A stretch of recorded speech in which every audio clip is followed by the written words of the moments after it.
أعوذ بالله من الشيطان الرجيم. بسم الله الرحمن الرحيم. وعد الله الذين آمنوا وعملوا الصالحات لهم مغفرة وأجر عظيم والذين كفروا وكذبوا بآياتنا أولئك أصحاب الجحيم.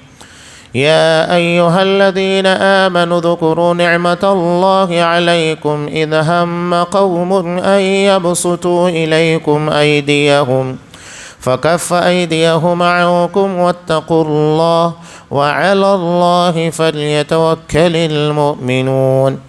ولقد أخذ الله ميثاق بني إسرائيل وبعثنا منهم 12 نقيبا وقال الله إني معكم لئن أقمتم الصلاة وآتيتم الزكاة وآمنتم برسولي وعزرتموهم وأقرضتم الله قرضا حسنا لأكفرن عنكم سيئاتكم ولأدخلنكم جنات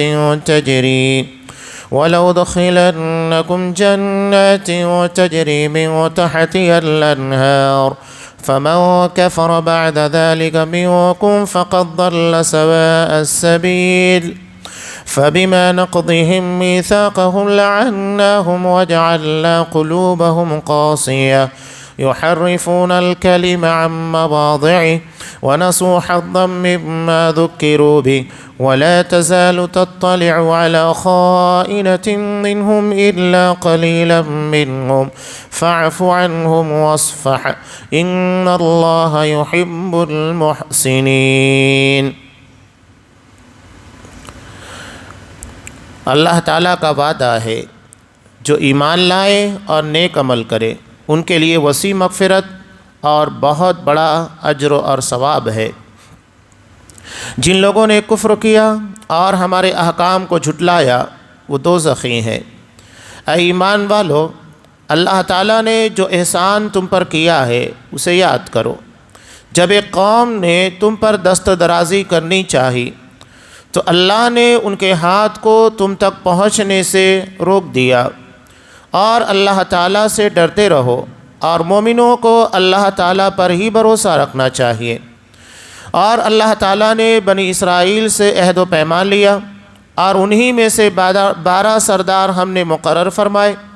اور اللہ تعالیٰ نے فرمایا کہ یقیناً میں تمہارے ساتھ ہوں اگر تم نماز قائم رکھو گے اور زکوٰۃ دیتے رہو گے اور میرے رسولوں کو مانتے رہو گے اور ان کی مدد کرتے رہو گے اور اللہ تعالیٰ کو بہتر قرض دیتے رہو گے تو یقیناً میں تمہاری برائیاں تم سے دور رکھوں گا اور تمہیں ان جنتوں میں لے جاؤں گا جن کے نیچے چشمے بہہ رہے ہیں. اب اس عہد و پیمان کے بعد بھی تم میں سے جو انکاری ہو جائے وہ یقیناً راہ راست سے بھٹک گیا. پھر ان کی عہد شکنی کی وجہ سے ہم نے ان پر اپنی لعنت نازل فرما دی اور ان کے دل سخت کر دیے کہ وہ کلام کو اپنی جگہ سے بدل ڈالتے ہیں اور جو کچھ نصیحت انہیں کی گئی تھی اس کا بہت بڑا حصہ بھلا بیٹھے. ان کی ایک نہ ایک خیانت تجھے ملتی رہے گی. ہاں تھوڑے سے ایسے نہیں بھی ہیں پس تو انہیں معاف کرتا رہے. بے شک اللہ تعالیٰ احسان کرنے والوں سے محبت کرتا ہے. سورہ مائدہ آیت نمبر 9 سے آیت نمبر 13. محترم حاضرین، عزیز ماں اور بہنوں، اس سے قبل اللہ نے ایک بہت ہی اہم حکم دیا تھا جس سے اسلام کے عدل کا اور اس کی امتیازی خصوصیات کا پتہ لگتا ہے کہ اگر کوئی تمہارا دشمن بھی ہو تو اس کی دشمنی تمہیں عدل سے مانے نہیں ہونا چاہیے. ایسا نہ ہو کہ دشمنی میں تم اندھے ہو جاؤ اور وہ کام کرنے لگ جاؤ جس کو اللہ نے منع کیا ہے. کہا کہ وَلَا يَجْرِمَنَّكُمْ شَنَآنُ قَوْمٍ عَلَىٰ أَلَّا تَعْدِلُوا. کسی قوم کی دشمنی تمہیں اس بات کے پر آمادہ نہ کرے کہ تم عدل کو چھوڑ دو. عدل کے پر قائم رہنا ہے. اب یہاں اس سے بالکل واضح طور پر پتہ لگتا ہے کہ اگر کوئی شخص گرچہ ہمارا دشمن ہو اگر ہمارے ساتھ زیادتی کرے، ظلم کرے، تو اس کا مطلب یہ نہیں ہے کہ ہم بھی اس کے ساتھ ظلم اور زیادتی کریں، نہیں، ہمیں عدل کے پر قائم رہنا ہے۔ اور ظلم کے اندر یہ بھی ہوتا ہے غلطی کوئی کرے سزا کسی اور کو دے دی جائے، ٹھیک ہے۔ ہمارے یہاں بھی ہندوستان کے ماحول کے اندر ہم دیکھتے ہیں کہ اغیار کی جانب سے خاص طور سے مسلمانوں کو ٹارگٹ کیا جاتا ہے، لیکن اس کا مطلب یہ نہیں ہوتا ہے کہ غلطی کرنے والے مسلمانوں کے پر ظلم کرنے والے کوئی اور سزا ہم کسی اور کو دیں۔ عام پبلک کو یا کسی اور کو سزا دینے کا اختیار ہمیں نہیں ہے، اس سے مزید معاملات بگڑنا شروع ہو جاتے ہیں۔ اللہ نے وعدہ کیا کہ جو بھی ایمان اور عمل صالح والا ہوگا تو اللہ اس کے لیے مغفرت اور بہت بڑے اجر کو تیار کر رکھا ہے۔ اب یہاں اللہ نے جو بات اس کے بعد بیان کی، اللہ کا وعدہ کن لوگوں کے لیے جو ایمان اور عمل صالح والے ہیں۔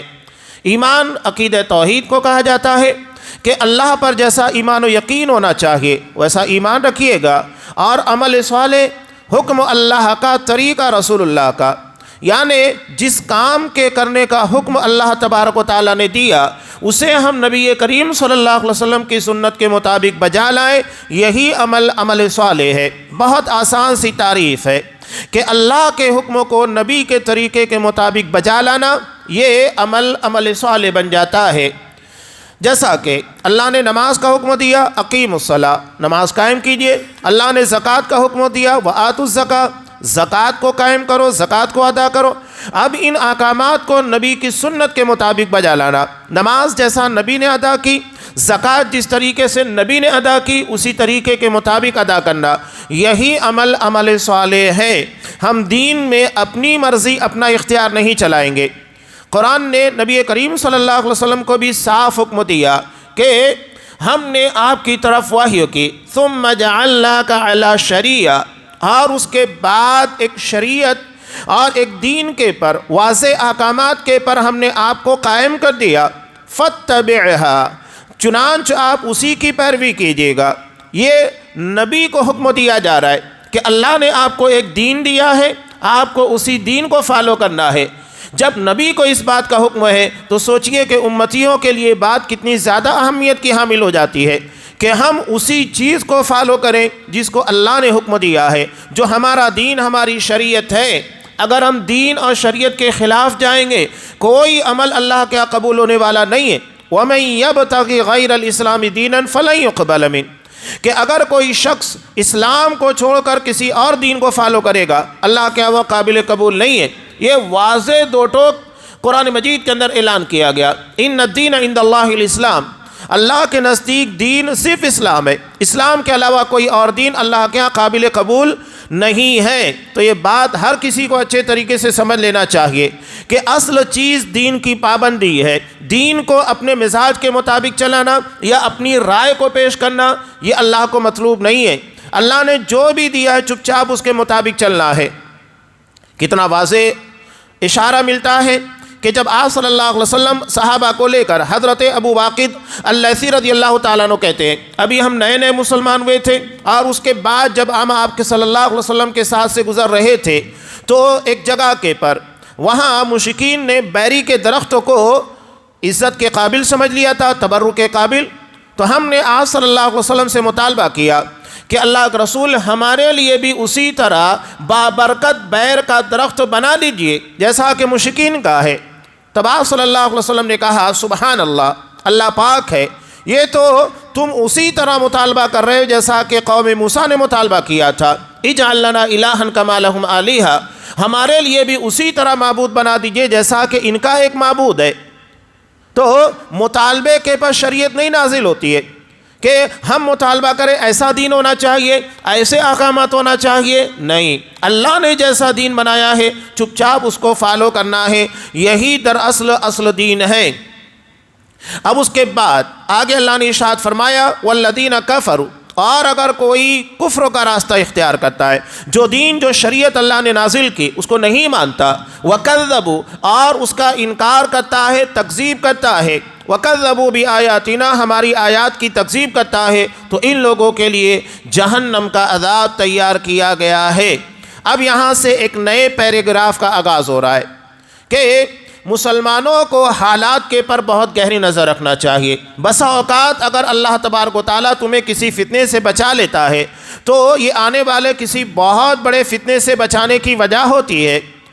بسا اوقات یہ ہوتا ہے کہ ایک جگہ پر ہمارا اختیار، ہمارا قابو ہوتا ہے، اس کے باوجود اللہ ہمیں روک دیتا ہے، تو یہ ہمارے لیے دراصل بہت بڑا سبب ہوتا ہے کسی بڑے فتنے سے بچانے کا۔ اصل معاملہ کیا تھا؟ اللہ نے یہاں پر ارشاد فرمایا، ایمان والو یاد کرو، اذ ہم قوم ان یبسطوا الیکم ایدیہم، جب ایک قوم نے تمہاری طرف اپنا ہاتھ بڑھانا چاہا، تم پر حملہ کرنا چاہا، تم سے جنگ کرنی چاہی، فکف ایدیہم عنکم، تو اللہ نے ان کے ہاتھوں کو تم سے روک دیا، یعنی لڑائی کی نوبت نہیں آنے دی۔ تو جنگ کا نہ ہونا، جھگڑے نہ ہونا، یہ بھی اللہ کی بہت بڑی رحمت ہے۔ تو قرآن نے کہا کہ آخر یہ کیا ہے؟ یہاں پر دراصل اشارہ ہے، جیسا کہ مسلم کی روایت میں حضرت انس رضی اللہ تعالیٰ عنہ فرماتے ہیں کہ مکہ کے 80 آدمی مسلح ہو کر تنعیم کے پہاڑ کے پر نبی کریم صلی اللہ علیہ وسلم کے پر حملہ آور ہوئے۔ یہ کب کا معاملہ ہے؟ حدیبیہ کا، کہ حدیبیہ کے موقع پر آپ صلی اللہ علیہ وسلم کو خواب دکھایا گیا کہ آپ احرام کی حالت میں کعبۃ اللہ کے اندر داخل ہو رہے ہیں، عمرہ کے لیے جا رہے ہیں۔ چنانچہ آپ صلی اللہ علیہ وسلم نے اصحاب کرام کو حکم دیا کہ ہم عمرہ کے لیے مکہ جا رہے ہیں۔ اب یہ تو اصحاب کرام کے لیے بہت بڑی سعادت مندی کی بات تھی کہ برسوں سے کعبۃ اللہ کی زیارت سے مسلمانوں کو روک دیا گیا تھا، پابندی لگا دی گئی تھی کہ کوئی مسلمان کعبۃ اللہ کی زیارت کے لیے نہیں آ سکتا، نہ حج ادا کر سکتا ہے، نہ عمرہ ادا کر سکتا ہے۔ جب آپ صلی اللہ علیہ وسلم نے کہا کہ میں نے خواب دیکھا ہے، اور اس کا اشارہ سورہ فتح کی اخیر آیتوں میں کیا بھی گیا کہ لَتَدْخُلُنَّ الْمَسْجِدَ الْحَرَامَ، کہ یقیناً تم مسجد حرام میں داخل ہونے والے ہو۔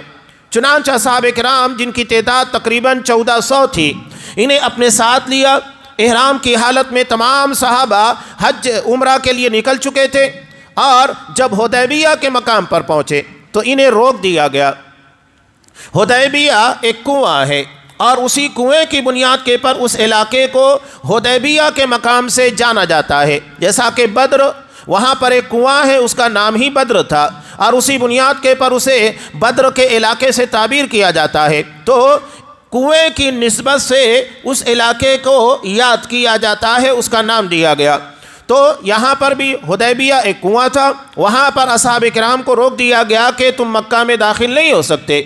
چنانچہ آپ صلی اللہ علیہ وسلم اسی جگہ رک گئے۔ اب تنعیم کی پہاڑی، وہاں سے 80 اہل مکہ یہ مسلمانوں کے پر مسلح ہو کر ہتھیار سے لیس ہو کر حملہ کرنے کے لیے آ گئے، اور وہ چاہتے تھے کہ آپ صلی اللہ علیہ وسلم اور صحابہ جیسے ہی غافل ہوں، نماز پڑھنے لگ جائیں، سونے لگ جائیں، غفلت کی حالت میں آ جائیں، جن کے بنیاد کے پر ہمیں ان کے پر حملہ کرنا آسان ہو جائے تو ہم ان کے پر حملہ کر دیں گے۔ تو آپ صلی اللہ علیہ وسلم نے ان لوگوں کو پکڑ لیا، اور پکڑنے کے بعد انہیں چھوڑ دیا، حالانکہ پورا اختیار تھا۔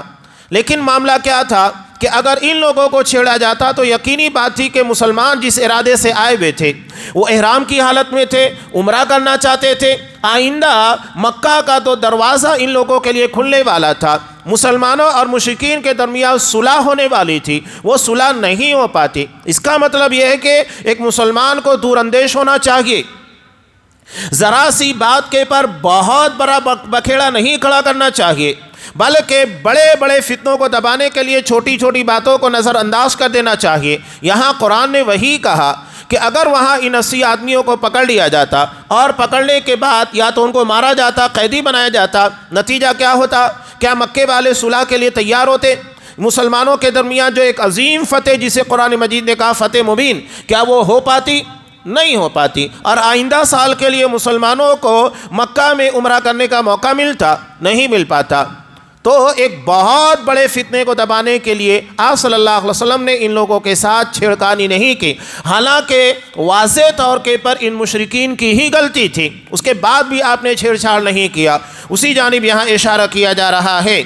دوسری روایت مسلم کی ہے، حضرت سلمہ بن اکوع رضی اللہ تعالیٰ عنہ کہتے ہیں، میرے چچا عامر نے قبیلہ ابلاد کے ایک مکرز نامی شخص کو، جو ایک جھول پڑے ہوئے گھوڑے پر سوار اور 70 مشرکوں کا ساتھی تھا، گھیر کر رسول اللہ صلی اللہ علیہ وسلم کے پاس لے آئے۔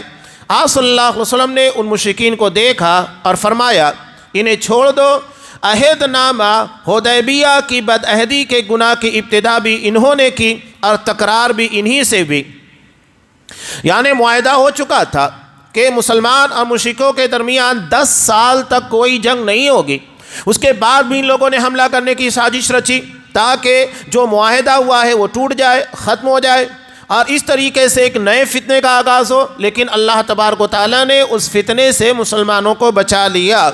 قرآن یہاں پر وہی کہہ رہا ہے کہ اے ایمان والو، اللہ تعالیٰ نے تم پر جو احسان کیا ہے اسے یاد کرو۔ ایک قوم تمہارے پر دست درازی کرنا چاہی تو اللہ نے ان کے ہاتھوں کو تم تک پہنچنے سے روک دیا۔ اللہ تعالیٰ سے ڈرتے رہو اور مومنوں کو صرف اللہ پر بھروسہ رکھنا چاہیے۔ اللہ نے وعدہ کیا ہے کہ اس کی بنیاد کے پر تمہیں آئندہ چل کر فائدہ ہوگا تو یقیناً فائدہ ہوگا۔ اللہ کے حکم میں تمہارے لیے کوئی شر نہیں ہے۔ اللہ اگر کوئی حکم دیتا ہے اس میں سوائے خیر کے کچھ نہیں ہوتا ہے۔ اب آگے یہاں بنی اسرائیل کے ایک واقعے کا تذکرہ ہے کہ اللہ سے اگر کسی بات کا عہد ہو جائے اس کی پابندی کرنا چاہیے، یہ نہیں کہ عہد کو توڑا جائے۔ اللہ نے بنی اسرائیل کے تعلق سے کہا، اللہ نے ان لوگوں سے بھی معاہدہ لیا تھا لیکن انہوں نے اللہ کے حکم کے مطابق، معاہدے کے مطابق کام نہیں کیا۔ اللہ نے ارشاد فرمایا وَلَقَدْ أَخَذَ اللَّهُ مِيثَاقَ بَنِي إِسْرَائِيلَ کہ اللہ تعالیٰ نے بنی اسرائیل سے عہد و پیمان لیا، اور وَبَعَثْنَا مِنْهُمُ اثْنَيْ عَشَرَ نَقِيبًا اور اللہ نے انہی میں سے 12 سردار مقرر کیے۔ بنی اسرائیل کے 12 قبیلے تھے، ان کے 12 سردار مقرر کیے گئے۔ یہاں دراصل انصار کی جانب ایک اشارہ ہے کہ جب آپ صلی اللہ علیہ وسلم نے ان لوگوں سے بیعت ہوئی، یہ بیعت کب ہوئی تھی؟ جب مدینہ ہجرت کرنے سے پہلے اصحاب کرام نے ان لوگوں کے پاس آپ صلی اللہ علیہ وسلم کے پاس آئے تھے، اور آنے کے بعد آپ صلی اللہ علیہ وسلم کو مدینہ لے جانا چاہتے تھے، تو گھاٹی کے اندر بیعت ہوئی تھی، اسی کو بیعت عقبہ کہا جاتا ہے۔ عقبہ گھاٹی کو کہتے ہیں۔ تو گھاٹی کے اندر ہونے والی بیعت کے تعلق سے اشارہ کیا گیا کہ اللہ کے رسول صلی اللہ علیہ وسلم نے وہاں انصار سے بیعت کی، اور بیعت کرنے کے بعد ان لوگوں کے 12 نقیب یعنی سردار متعین کیے۔ ہمارے اعتبار سے اگر کہا جائے ذمہ دار کہ تمہاری ذمہ داری ہے اتنے لوگ، یا تمہاری اپنی قوم یا اتنے گھرانوں کے تعلق سے تمہاری ذمہ داری ہے ان کی دیکھ ریکھ کرنا، انہیں اسلام کے مطابق چلنے کی تلقین کرنا، ان کے درمیان کوئی مسئلہ تنازع پیدا ہو اسے حل کرنے کی کوشش کرنا، یعنی ذمہ داریاں بانٹی گئی۔ بنی اسرائیل کو بھی حضرت موسیٰ علیہ السلام نے سرداری دی، نقیب بنایا۔ نقیب کا مطلب ذمہ دار، کہ تمہاری ذمہ داری ہے اتنے لوگوں کی نگرانی کرنا، ان کے تمام تر امور کے ذمہ دار تم رہو گے۔ تو ان لوگوں کے اندر 12 نقیب بنائے گئے، 12 ذمہ دار 12 قبیلوں کے لیے، اور اللہ نے ان لوگوں سے کیا کہا؟ انی معکم، میں تمہارے ساتھ ہوں، یعنی میری نصرت، میری مدد، میری تائید تم لوگوں کے ساتھ ہوگی۔ لیکن کب؟ اللہ نے شرط رکھی، لئن اقمتم الصلاۃ، اگر تم نماز قائم کرو گے، وآتیتم الزکاۃ، اور زکوٰۃ ادا کرو گے، وآمنتم برسلی، اور میرے رسولوں پر ایمان لاؤ گے۔ اب یہاں دیکھا جائے تو ان لوگوں کے لیے ایک ہی رسول مبعوث ہوا، حضرت موسیٰ علیہ السلام۔ بعد میں اللہ نے حضرت ہارون علیہ السلام کو بھی نبی بنایا، لیکن قرآن کہہ رہا ہے کہ تمام رسولوں کے پر تمہارا ایمان ہونا چاہیے۔ ایک رسول کا انکار بھی تمام رسولوں کا انکار ہے، اس لیے کہ ہر رسول اللہ کی طرف سے مبعوث ہوتا ہے۔ اگر آپ نے کسی ایک رسول کا انکار کیا تو نعوذ باللہ اللہ تبارک و تعالیٰ کے تمام رسولوں کا انکار ہوگا، اس لیے کہ ہر رسول کی دعوت ایک ہے، ہر رسول کو نبی بنانے والا اللہ ہے۔ تو ایک کا بھی انکار ممکن نہیں ہے کہ آپ کچھ کا انکار کرنے کے بعد کچھ پر ایمان لے کر آئے، ایسا ایمان اللہ کو مطلوب نہیں، بلکہ تمام لوگوں کے پر ایمان ہونا چاہیے، تمام رسولوں کو ماننا ہے۔ ہاں، اس بارے میں جیسا کہ میں کئی مرتبہ بیان کر چکا، جن رسولوں کا نام کے ساتھ تذکرہ ہے، حضرت ابراہیم، حضرت اسماعیل، حضرت زکریا، حضرت یحییٰ، حضرت یونس، حضرت ہارون، حضرت موسیٰ، تو جن لوگوں کا نام کے ساتھ تذکرہ ہے، نام کے ساتھ ان پر ایمان ہوگا۔ جن کا نام کے ساتھ نہیں ہے، ٹھیک ہے، اللہ نے جتنے رسول بھیجے سب کو مانتے ہیں۔ ہاں، چونکہ ہم نبی کریم صلی اللہ علیہ وسلم کے امتی ہیں، لہذا دین اور شریعت آپ صلی اللہ علیہ وسلم کی فالو کریں گے۔ اب ہم حضرت موسیٰ، حضرت عیسیٰ، ان لوگوں کی شریعت کو نہیں فالو کریں گے، یہ ان کے اپنے زمانے کے اعتبار سے تھی۔ آپ صلی اللہ علیہ وسلم جب نبی بنا دیے گئے تو اس کے بعد ان کی شریعت کی مدت ختم ہو گئی۔ اب یہاں سے آپ صلی اللہ علیہ وسلم کے لائے ہوئے احکامات کی تابع داری ہوگی اور یہ قیامت تک جاری رہنے والا ہے۔ آپ صلی اللہ علیہ وسلم کو بہت ساری خصوصیات میں ایک خصوصیت یہ دی گئی کہ آپ کو خاتم النبیین بنایا گیا، کہ آپ نبیوں کے خاتم ہیں، آپ کے پر نبوت کا سلسلہ موقوف ہو گیا۔ اب آپ کے بعد کوئی نبی نہیں آئے گا، لا نبی بعدی، میرے بعد کوئی نبی آنے والا نہیں ہے۔ اب یہاں لوگ کہتے ہیں کہ پھر حضرت عیسیٰ علیہ السلام یقیناً آئیں گے، لیکن ان کا زمانہ جو ہوگا آپ صلی اللہ علیہ وسلم کی بعثت کے بعد ختم ہو چکا ہے۔ وہ آئیں گے لیکن ان کی نبوت کا زمانہ نہیں رہے گا، نبوت کا زمانہ آپ صلی اللہ علیہ وسلم کا ہوگا۔ وہ آئیں گے قیامت کے قریب۔ قرآن مجید نے سورہ زخرف میں خود کہا وَعِندَهُ عِلْمُ السَّاعَةِ کہ حضرت عیسیٰ علیہ السلام وَإِنَّهُ لَعِلْمُ السَّاعَةِ وہ قیامت کی نشانیوں میں سے ایک نشانی ہے۔ فَلَا تَمْتَرُنَّ بِهَا اس کے بارے میں شک نہیں کرنا ہے کہ آئیں گے کہ نہیں آئیں گے۔ قرآن صاف کہہ رہے فَلَا تَمْتَرُنَّ بِهَا، ڈاؤٹ کرنا ہی نہیں ہے۔ وَاتَّبِعُونِي اس معاملے میں میری پیروی کرو، میں جو کہہ رہا ہوں چپ چاپ اس کے مطابق کام کرو، اس کے مطابق عقیدہ ہونا چاہیے۔ ھذا صراط مستقیم، یہی سیدھا راستہ ہے۔ یہ قرآن مجید نے واضح دو ٹوک انداز کے اندر بیان کر دیا۔ تو اللہ نے یہاں پر کیا کہا؟ نماز قائم کرنا ہے، زکوٰۃ ادا کرنا ہے، رسولوں کے پر ایمان رکھنا ہے۔ وَعَزَّرْتُمُوهُمْ اور رسولوں کی تائید کرنا ہے۔ رسولوں کی تائید کب ہوگی؟ کہ رسولوں کے پر ایمان کے ساتھ رسولوں کی تعلیمات کے مطابق چلنا اور ان کے تعلیمات کو دوسروں تک پہنچانے کی کوشش کرنا، یہ ہے رسولوں کی تائید۔ اس کے بغیر یہ تائید ممکن نہیں ہے۔ ہر کوئی یہ سمجھے کہ ہم اپنی جگہ پر پرفیکٹ ہیں، اس کے بعد معاملہ ختم ہو جاتا ہے، کسی کو سمجھانے، کسی کو دین کی طرف بلانے کی کوئی ضرورت نہیں ہے، غلط۔ تائید کا مطلب یہی ہے کہ نبی کے لائے ہوئے دین اور شریعت کو لوگوں تک پہنچانے کی کوشش کرنا، احکامات سے لوگوں کو واقف کرانا۔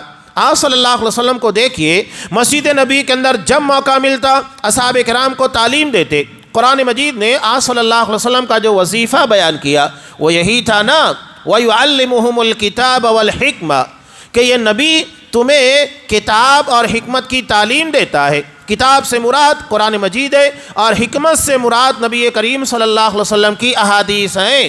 تو یہ نبی کی ذمہ داری ہے، اور علماء یہ نبی کے وارث ہیں۔ العلماء ورثۃ الانبیاء، علماء نبی کے وارث ہیں۔ اب ان کی ذمہ داری ہے کہ نبیوں نے جو دین کا علم چھوڑا ہے، جو وراثت چھوڑی ہے، اس وراثت کو لوگوں تک پہنچانے کی کوشش کریں۔ یہ تمام علماء کی ذمہ داری ہے۔ اب اس کی بہت ساری شکلیں ہو سکتی ہیں۔ خطبات جمعہ ہے، دروس کا اہتمام کرنا۔ ہمارے یہاں درس قرآن کی محفل اسے معمولی سمجھتے ہیں، لوگوں کا کم اس میں حاضر ہونا، اس کا مطلب یہ نہیں ہے کہ اس مجلس کی اہمیت کم ہو گئی ہے۔ مسلم کی روایت میں اس مجلس کی اہمیت آپ صلی اللہ علیہ وسلم نے بیان کی کہ ما من قوم، کچھ لوگ ہوتے ہیں لوگوں کے درمیان سے جو جمع ہوتے ہیں مسجد کے اندر، وَيَتْلُونَ كِتَابَ اللَّهِ وَيَتَدَارَسُونَهُ بَيْنَهُمْ جو قرآن مجید کی تلاوت کرتے ہیں اور تلاوت کرنے کے بعد اس کے درس کا یعنی اس کے معنی اور مفاہیم کو سمجھنے کا اہتمام کرتے ہیں۔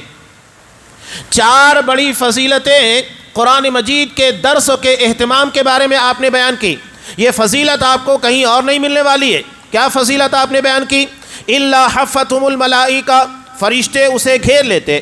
آج ہم یہاں بیٹھے ہیں، یاد رکھیے کہ فرشتے ہمیں گھیرے ہوئے ہیں۔ درس قرآن کا اہتمام کرنے والے، شامل ہونے والے، ان لوگوں کے لیے خصوصی اعزاز کہ اللہ فرشتوں کے ذریعے اس جماعت کو گھیر لیتا۔ حفتهم الملائکہ ونزلت علیہم السکینہ، دوسرا بڑا اعزاز سکینت کا، دلوں کو اطمینان اور قلب کو سکون کا ذریعہ فراہم کرتا ہے۔ اللہ کے دین سے وابستگی دل کو اطمینان عطا کرتی ہے۔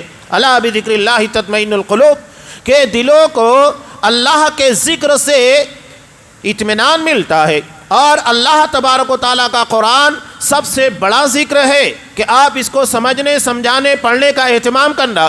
الا بذکر اللہ تطمئن القلوب کہ دلوں کو اللہ کے ذکر سے اطمینان ملتا ہے۔ تو یہ دو بڑی فضیلت، فرشتے گھیر لیتے ہیں، سکینت کا نزول ہوتا ہے، اللہ دنوں کے پر سکون نازل کرتا ہے، زندگی کی بے چینیوں کو ختم کرتا ہے۔ یہ دو بڑی فضیلتیں بیان کی۔ اس کے بعد آگے اللہ تبارک و تعالیٰ نے ارشاد فرمایا کہ اللہ ان لوگوں کا تذکرہ کہاں کرتا ہے؟ حفتہم الملائکہ ونزلت علیہم السکینہ وذکرہم اللہ فی من عندہ۔ اللہ اپنے پاس یعنی ملائے اعلیٰ جو فرشتوں کی سب سے بڑی جماعت ہے، معزز فرشتوں کی، اس جماعت کے اندر اس کا تذکرہ کرتا ہے۔ وذکرہم اللہ فی من عندہ، تو کتنی بڑی بات، فرشتے گھیر لیتے ہیں۔ حفتہم الملائکہ ونزلت علیہم السکینہ وذکرہم اللہ فی من عندہ، تو یہ سب سے بڑی فضیلت ہے جو عطا کی گئی ہے درس قرآن سے متعلق۔ تو اب آپ دیکھیے اللہ کے رسول صلی اللہ علیہ وسلم، اللہ تبارک و تعالیٰ نے کیا کہا؟ نماز کو قائم کرنا، زکوٰۃ ادا کرنا اور رسولوں کے پر ایمان رکھنا، یہ تمام چیزیں ہوگی۔ اور اس کے بعد وَأَقْرَضْتُمُ اللَّهَ قَرْضًا حَسَنًا، کہ میرے رسولوں کو مانتے رہو، ان کی مدد کرتے رہو اور اللہ تعالیٰ کو بہتر قرض دیتے رہو۔ یہاں اللہ کو قرض دینے سے مراد کیا ہے؟ یہاں اللہ کو قرض دینے سے مراد اس کی راہ میں اپنا مال خرچ کرنا ہے۔ جہاں ضرورت پڑ جائے وہاں اپنا مال خرچ کرنا، غربا مساکین کے لیے اللہ کی راہ میں، مساجد ہے، مدارس ہے، اس کے دین کے لیے جہاں بن سکے وہاں اپنا مال خرچ کرنا، یہ اللہ کے لیے قرض ہے۔ اب اللہ تو غنی ہے، جیسا کہ یہودیوں نے جب آیت نازل ہوئی اللہ کو قرض حسنہ دو، تو یہودیوں نے کہا کہ دیکھو ان کا اللہ محتاج ہو گیا ہے، ان اللہ فقیر ونحن اغنیاء، اللہ فقیر ہے اور ہم مالدار ہیں۔ اللہ نے اسی کا جواب دیتے ہوئے کہا اللہ غنی ہے اور یہ قرض تمہارے فائدے کے لیے ہے، یہ نماز، یہ روزہ، یہ زکوٰۃ، یہ نیکیاں ہمارے فائدے کے لیے، اور اگر یہ نیکیاں ہم کریں گے ہم کو فائدہ ہوگا، نہیں کریں گے اللہ کو کوئی نقصان ہونے والا نہیں ہے۔ ہماری عبادتوں سے اللہ تبارک و تعالیٰ کی ذات، اس کی عظمت و جلالت میں کوئی اضافہ نہیں ہوگا، یا ہماری نافرمانی سے اس میں کوئی کمی ہونے والی نہیں۔ ہم محتاج ہیں، اللہ غنی ہے، بے نیاز ہے۔ تو یہ نہ سمجھیے کہ اگر ہم نماز نہیں پڑھے، اللہ کے حکم کے مطابق نہ چلے تو اس کا نقصان اللہ تبارک و تعالیٰ کو ہوگا، یا اس کے دین میں کوئی کمی ہوگی، اللہ تبارک و تعالیٰ کی قدرت میں کوئی کمی ہو جائے گی، نہیں، اس کا فائدہ ہمیں ہوگا، یہ ہمارے فائدے کے لیے۔ من یہد اللہ فہو، کہ اگر جو شخص ہدایت کے پر آ جائے، من اہتدی فانما یہتدی لنفسہ، وہ اپنے آپ کا فائدہ کرے گا، ومن ضل فانما یضل علی نفسہ، اور اگر کوئی گمراہ ہو گیا اس کا نقصان وہ خود اٹھانے والا ہے۔ یہ ہماری غلط سوچ ہے، ہم یہ سمجھتے ہیں کہ اس کا فائدہ اللہ کو ہوگا، یہ نہیں، اللہ ان تمام چیزوں سے بے نیاز ہے۔ لہذا اللہ کو قرض حسنہ دینے کا مطلب یہی ہے کہ ہم اس کی راہ کے اندر اپنا مال خرچ کریں۔ اگر ہم نے یہ کیا تو اللہ اس کے بدلے میں کیا دے گا؟ لَأُكَفِّرَنَّ عَنْكُمْ سَيِّئَاتِكُمْ، اللہ تمہارے گناہوں کو مٹا دے گا، گناہ مٹتے چلیں گے۔ اس کا ایک واضح مفہوم تو بالکل سمجھ میں آتا ہے کہ جتنا وقت ہم نیکی میں لگائیں گے اتنا وقت ہم گناہوں سے بچیں، بالکل واضح۔ یا تو ہم اچھا کام کر رہے ہیں تو یا تو برا کام کر رہے ہیں، دونوں کے درمیان تو کچھ ہے نہیں۔ تو یہاں اگر ہم نیکی کر رہے ہیں تو نیکیاں گناہوں کو مٹانے کا ذریعہ ہے، یعنی ہم اتنا وقت گناہوں سے بچ کر نیکی کے اندر لگا رہے ہیں۔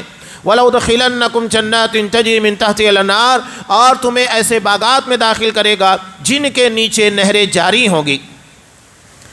اب یہاں قرآن میں جا بجا نہروں کا تذکرہ آتا ہے۔ ایک بات یاد رکھیے کہ قرآن کے اول مخاطب کون لوگ تھے؟ صحرا نشین، ریگستانوں میں رہنے والے، جہاں ندی اور نالے دکھائی نہیں دیتے۔ اب ایسی قوم کے لیے جہاں ندی اور نالے نہ ہو، ان لوگوں کو یہ تذکرہ کرنا کہ بدلے میں تمہیں باغات ملنے والے، وہ باغات جس کے نیچے نہریں جاری ہوگی، یہ سب سے بڑی نعمت ہے۔ ایک آدمی پیاسا ہے اور بڑے پیاس کی شدت میں ہمارے پاس آیا ہے، تو سب سے پہلی ضرورت اس کی پیاس کو بجھانا ہے، تو پہلی چیز کو مقدم رکھا جاتا ہے جو انسان کے پر پہلے آتی ہے۔ چنانچہ اللہ تبارک و تعالیٰ نے جا بجا اسی چیز کا تذکرہ اسی بنیاد پر کیا کہ اللہ تمہیں ایسے باغات دے گا جس کے نیچے نہریں جاری ہوگی۔ ہاں یہ تو انعام ہے، لیکن اگر کسی نے انکار کیا، فمن کفر، اگر کوئی انکار کرے گا تو اپنے انکار کا نتیجہ بھی جان لے، فقط ضل سواء السبیل، تو وہ صحیح راستے سے بھٹک گیا جو انکاری ہے، یقیناً وہ راہ راستوں سے بھٹک گیا، اور جو بھٹکا ہوا ہے وہ خود سوچ لے اس کا انجام کیا ہوگا۔ اب بنی اسرائیل کا تذکرہ جاری ہے۔ بنی اسرائیل کے تذکرے کے ساتھ امت محمدیہ کو خبردار کیا جا رہا ہے۔ ابھی خاص طور سے آپ دیکھیے کہ کل عاشوراء ہے۔ عاشوراء دراصل ہمارے لیے خوشی کا دن ہے، لوگوں نے اس کو غم میں تبدیل کر دیا، حالانکہ آپ صلی اللہ علیہ وسلم صحابہ نے اس دن خوشی منائی۔ خوشی کیسے منائی؟ روزہ رکھ کر، کہ اسی تاریخ کو بنی اسرائیل کو اللہ تبارک و تعالیٰ نے فرعون کے ظلم و استبداد سے نجات دی تھی۔ مدینہ آنے کے بعد جب آپ کو معلوم ہوا کہ یہودی روزہ رکھتے تو ان سے پوچھا کیا بات ہے، تو انہوں نے کہا کہ ہم اس دن فرعون کے ظلم استبداد سے نجات پانے کی خوشی میں روزہ رکھتے، اور وہ 10 محرم کا دن تھا۔ چنانچہ آپ صلی اللہ علیہ وسلم نے کہا حضرت موسیٰ علیہ السلام سے زیادہ نسبت ہماری ہے، ہم حضرت موسیٰ علیہ السلام پر جیسا ایمان، جیسا یقین ہونا چاہیے وہ رکھتے ہیں۔ تم دعویٰ کرتے ہو لیکن دعوے کے مطابق کام نہیں کرتے، جبکہ ہم حضرت موسیٰ علیہ السلام کے اصل فالور ہیں، اور حقیقت میں ان کے پر جیسا ایمان ہونا چاہیے ویسا ایمان رکھتے ہیں، لہذا ہم بھی روزہ رکھیں گے۔ لیکن آپ صلی اللہ علیہ وسلم نے یہود کی مخالفت کرتے ہوئے کہا کہ ان سے مخالفت کی جائے، لہذا ایک دن پہلے بھی روزہ رکھا جائے۔ اب اس ضمن میں ایک بات یاد رکھیے، ایک روایت وہ بھی آتی ہے کہ خالف الیہودا، یہودیوں کی مخالفت کرو، اور ایک دن پہلے یعنی تاسوعہ یعنی 9 محرم، عاشوراء 10 محرم، تو 9 اور 10 کا روزہ رکھو۔ ایک روایت میں 10 اور 11 بھی آیا ہے، 10 اور 11 والی روایت ثابت نہیں ہے، بہتر یہی ہے کہ 9 اور 10 دونوں دنوں کا روزہ رکھا جائے۔ اب یہاں ایک بات اور، علامہ ابن تیمیہ رحمۃ اللہ علیہ نے کہا کہ اگر کوئی شخص 9 محرم کو روزہ نہیں رکھ پایا اور وہ اکیلے صرف 10 محرم کا روزہ رکھنا چاہتا ہے، رکھ سکتا ہے، اس لیے کہ اس ایک روزے کو یعنی 9 روزے کے بارے میں جو آپ نے کہا، یہودیوں کی مخالفت کے لیے تعداد کے اندر وہ 1 رکھتے ہیں، ہم 2 رکھیں گے، اس طرح مخالفت ہو جائے گی۔ لیکن اگر وہ نہیں کر پایا کسی عذر کی بنیاد کے پر تو وہ 10 محرم کا روزہ رکھ لے، اس لیے کہ اصل روزہ 10 محرم کا ہے، اور یہ 9 محرم کا روزہ یہودیوں کی مخالفت کی بنیاد پر دیا گیا ہے، تو ہمیں اس کا بھی اہتمام کرنا ہے۔ لیکن اگر کسی وجہ سے کوئی شخص نہیں رکھ پایا تو وہ 10 محرم کا روزہ رکھ سکتا ہے۔ ایسا نہیں کہ اگر کوئی شخص کسی عذر کی بنیاد پر 9 محرم کا روزہ نہیں رکھ پایا تو 10 کو نہ رکھے، ایسا نہیں ہے، اسے 10 کا ایک روزہ رکھ لینا چاہیے۔ تو یہاں بنی اسرائیل کا تذکرہ ہے، فَبِمَا نَقْضِهِمْ مِيثَاقَهُمْ، کہ پھر ان کی عہد شکنی کی وجہ سے ہم نے ان پر اپنی لعنت نازل فرما دی۔ اللہ نے نماز قائم کرنے کا حکم دیا، زکوٰۃ ادا کرنے کا حکم دیا، اور اس کے ساتھ کہا کہ میرے رسولوں کی تائید کرنا ہے۔ تو یہ اللہ نے حکم دیا، شرط رکھی، یہ امت محمدیہ کے لیے بھی ہے کہ اگر ہم نے نماز قائم نہیں کی، زکوٰۃ ادا نہیں کی، اور ساتھ ہی ساتھ رسولوں کی تائید یعنی رسول کی تابعداری، اس کے دین کو لوگوں تک نہیں پہنچایا، تو نتیجہ کیا ہونے والا ہے؟ اللہ بھی عہد شکنی کی وجہ سے ہمارے پر لعنت کرے گا۔ لعنت کا مطلب اللہ کی رحمت سے دوری، اور وہ بندہ بغیر اللہ کی رحمت سے کیسے جی سکتا ہے جبکہ ہم ایک ایک لمحہ اللہ کی رحمت کے محتاج ہیں، اور اگر اللہ کی رحمت سے دور کر دیا گیا، سمجھ لینا چاہیے کہ ہماری زندگی کے اندر پریشانیاں آئیں گی، اور ہماری زندگی کی یہ پریشانیاں اس بات کی واضح دلیل ہے کہ ہم اللہ کے حکم کی اور اس کے ساتھ کیے گئے معاہدے کی مخالفت کر رہے ہیں، جس طرح بنی اسرائیل نے مخالفت کی۔ اللہ وہی بتا رہا ہے کہ جب بنی اسرائیل نے مخالفت کی، اللہ نے انہیں دنیا میں ذلیل کیا، ہم بھی اگر اللہ کے حکم کی مخالفت کریں گے تو جو انجام بنی اسرائیل کا ہوا وہی انجام ہمارا بھی ہوگا۔ قانون فطرت تمام لوگوں کے لیے یکساں ہے، جو قانون بنی اسرائیل کے لیے تھا وہی قانون امت محمدیہ کے لیے بھی ہے۔ اور آج آپ دیکھیں، بہت افسوس کے ساتھ کہنا پڑتا ہے کہ ہمارے یہاں شرک و بدعت تمام چیزیں کتنی عام ہیں۔ آج لوگ نماز کی پابندی کرنے کے لیے تیار نہیں، روزوں کی پابندی کرنے کے لیے تیار نہیں۔ محرم تو خوشی کا دن ہے، روزہ رکھنا چاہیے، روزہ نہیں رکھیں گے، اس کے مقابل خرافات کریں گے، تعزیہ داری کریں گے، پتہ نہیں کیا کیا، شیر باغ کیا کچھ نہیں ہے۔ حالانکہ اس کے بارے میں بالکل واضح طور کے پر تاریخ کے اندر لکھا ہے کہ تعزیہ داری کی ابتدا کرنے والا معیز الدولہ تھا، جو فاطمی حکومت کا فرما روا تھا۔ ہندوستان کے اندر جو بتایا جاتا ہے تیمور لنگ، اس نے یہاں پر اس کو شروعات کی، جو تقریباً کئی صدیوں کے بعد جاری ہوا۔ یعنی کئی صدیوں تک اس طرح کے ماتم کا اور اس طرح تعزیہ داری کا، شیر باغ، ان تمام چیزوں کا کوئی تصور نہیں تھا۔ میں نے شروع میں جو باتیں کہی تھی، دین اصل وہ ہے جو آپ صلی اللہ علیہ وسلم نے بتایا، اور ان تمام چیزوں کو جب قرآن حدیث کے اندر کھنگالتے ہیں کچھ بھی نہیں ملتا ہے، لہذا اسے چھوڑ دینا، اس سے بچے رہنا ضروری ہے، اس لیے کہ اس میں شرک ہے، خرافات ہے۔ حضرت حسین رضی اللہ تعالیٰ عنہ سے مدد مانگی جاتی ہے، حضرت علی رضی اللہ تعالیٰ عنہ سے مدد مانگی جاتی ہے، حالانکہ اس میں ایک تیکھا پیغام یہ بھی ہے کہ جب حضرت حسین رضی اللہ تعالیٰ عنہ اہل بیت کو کربلا میں مظلومانہ شہید کیا گیا، یہ ہمارا ایمان ہے، انہیں مظلومانہ شہید کیا گیا ہے، دھوکے سے مارا گیا ہے، تو جب وہاں انہیں شہید کیا گیا تو انہوں نے حضرت علی رضی اللہ تعالیٰ عنہ اپنے والد کو مدد کے لیے نہیں پکارا کہ ابا جان آپ آ جائیے میری مدد کیجئے گا، نہیں پکارا۔ یہی تو پیغام ہے کہ اصل میں مدد کرنے والا اللہ ہے، یہ نہیں کہ کوئی انسان کسی انسان کے بارے میں اس طرح کا عقیدہ بنا لے تو فرما روا بن جاتا ہے یا مشکل کشا بن جاتا ہے۔ جو اصل پیغامات تھے ان کو چھپا لیا گیا اور خرافات امت کے سر کے پر لا کر لاد دی گئی ہے۔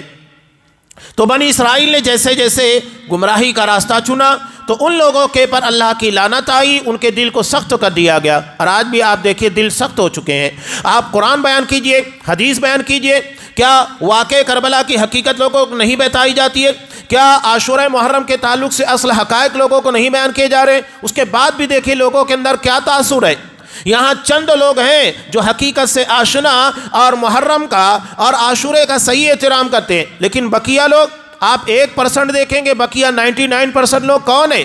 یہ وہ ہیں جو حقیقت میں خرافات اور شرکوں کے راستے کے پر جا رہے ہیں۔ اب جب اتنی بڑی تعداد شرکوں میں ڈوبی بھی، خرافات میں ڈوبی بھی، تو ہمارا کام کتنا بڑھ جاتا ہے۔ جیسا کہ ایک علاقے کے اندر اگر مریض بہت زیادہ ہو جائے، پیشنٹ بہت زیادہ ہو جائے تو ڈاکٹر کی ذمہ داری بڑھ جاتی ہے اور اسے اپنی ڈیوٹی سے بڑھ کر کام کرنے کی ضرورت پیش آتی ہے۔ ایسے ہی ہماری ذمہ داری ہے کہ جب ہم دیکھ رہے ہیں کہ معاشرے کے اندر شرک و بدعت، خرافات اس قدر بڑھتے جا رہے ہیں تو ہمیں اپنی طاقت اور اپنی دعوت اور ساتھ ہی ساتھ محنت کو بڑھانا چاہیے تاکہ لوگوں تک صحیح دین پہنچ سکے۔ یہ اسی کوشش کا ایک نتیجہ ہوتا ہے۔ تو ان لوگوں نے جب وہ راستہ اختیار کیا تو اللہ نے ان کے پر لعنت بھیجی اور ان کے دل کو سخت کر دیا۔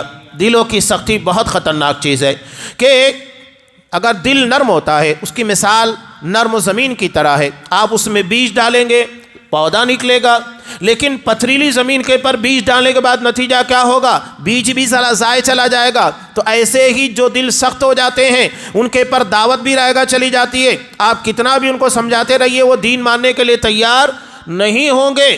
جبکہ زرخیز زمین جو ہوتی ہے نرم و دل کی طرح ہے، باتوں کو ایکسیپٹ کرتی ہے، نصیحتوں کو سمجھتی ہے، اللہ کے دین کو سمجھ کر اپنی غلطیوں کی اصلاح کرتی ہے۔ چنانچہ ان لوگوں نے شرارت کیا کی؟ قرآن بیان کر رہا ہے دل کی سختی کا نتیجہ یحرفون الکلم عن مواضعہ، کہ کلمات کو اپنی جگہ سے بدل ڈالتے ہیں۔ شریعت کے اندر تبدیلیاں یہ بہت سنگین جرم ہے کہ آپ شریعت کے احکامات کے اندر ہیرا پھیری کریں۔ یحرفون کا ترجمہ اگر ہم کریں آسان زبان کے اندر ہیرا پھیری، یعنی شریعت کے احکامات کو تبدیل کر دینا، اپنی مرضی کے مطابق چلانے کی کوشش کرنا۔ وَنَسُوا حَظًّا مِّمَّا ذُكِّرُوا بِهِ، اور جو نصیحت ان لوگوں کو کی گئی تھی اس کا بڑا حصہ بھلا بیٹھے اور ان کی خیانتوں سے آپ واقف ہوتے رہیں گے سوائے تھوڑے لوگوں کے، جیسا کہ حضرت عبداللہ بن سلام رضی اللہ تعالیٰ عنہ اور کچھ تھے اللہ نے جن کو توفیق دی مسلمان ہو گئے، ورنہ اکثر تو ایسے ہی تھے جو گمراہی کے راستے کے پر چلے۔ اس کے بعد بھی قرآن کیا کہہ رہا ہے؟ آپ اپنے مشن، اپنے مقصد کے پر توجہ دے دیے، فاعف عنہم واصفح، انہیں معاف کریں اور ان کے ساتھ درگزر کرتے رہیں، اس لیے کہ الجھنے سے ہمارا اصل کام باقی رہ جائے گا۔ تو ایسے لوگ جو دین کی راہ میں رکاوٹ بنتے ہیں بہت زیادہ الجھنا نہیں چاہیے، اس لیے کہ ان کا کام ہی الجھانا ہے۔ وہ چاہتے ہیں کہ آپ اصل کام کو چھوڑ کر ہمارے ساتھ الجھے رہیں اور دیگر لوگوں تک دعوت دین کا صحیح طریقے سے پہنچ نہ پائے، دین کے صحیح احکامات نہ پہنچنے پائے۔ لہذا آپ ان لوگوں کو معاف کریں، درگزر کریں، اپنے کام کے پر توجہ دیں۔ ان اللہ یحب المحسنین، یقیناً اللہ تبارک و تعالی احسان کرنے والوں سے محبت کرتا ہے۔ اب آگے دیکھیں جو باتیں انشاءاللہ آئندہ درسوں میں آنے والی ہے وہ اہل کتاب کے اندر پیدا ہونے والے شرکیات سے متعلق ہے کہ ان لوگوں کے درمیان شرک کیسے پیدا ہوا، اور اس کے نتیجے میں یہ کتنی گمراہیوں کے اندر پڑنا شروع ہو گئے۔ پہلے عقیدہ بگڑتا ہے اور اس کے بعد معاملات کے اندر خرابیاں پیدا ہونا شروع ہو جاتی ہے۔ قرآن اسی جانب اشارہ کرنے والا ہے۔ انشاءاللہ آئندہ درس میں وہ تمام تر تفصیل آنے والی ہے۔ اللہ تبارک و تعالیٰ سے دعا ہے پروردگار ہمیں اس کے اصل دین کو سمجھنے اور اس کے مطابق عمل کی توفیق دے، ہمیں ہر قسم کے شرک و خرافات سے محفوظ رکھے، خاص طور سے امت کے نوجوانوں کو اس طرح کی بدعات اور خرافات سے محفوظ رکھے۔ آمین۔ وآخر دعوانا ان الحمد للہ رب العالمین۔